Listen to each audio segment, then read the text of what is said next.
Παναγί, έλα πες κάτι Παναγί. Παναγί, έλα έφτιαξε, έλα.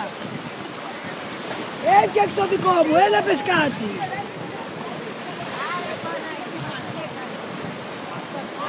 Πες κάτι, καλή χρονιά. Έλα, ναι. Βίντεο είναι, βίντεο. Έλα. Στον Άγιο Θωμά πες κάτι. Είμαστε στον Άγιο Θωμά και κάποια κοπέλα τη γουστάρισα. Και ήρθε και με αγκαλιάζει και με φύγει και θέλει να με γυμνώσει. Αλλά εγώ είμαι κύριος, εγώ κύριος.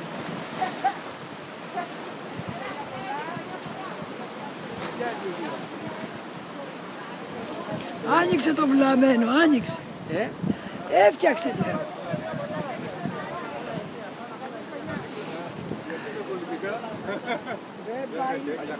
Εδώ είναι η πίτα, τα τσίπουρα. Δούμε τα σκούρα.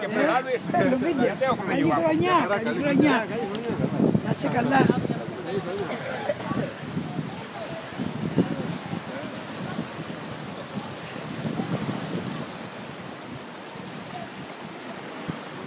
Πες κάτι Παναγάκη, ο Ευθύμιος με το τσιπουράκι εδώ. Δεν μου λες πού θα τη στείλει. Είναι βίντεο, βιντεάκι παίρνω, βιντεάκι.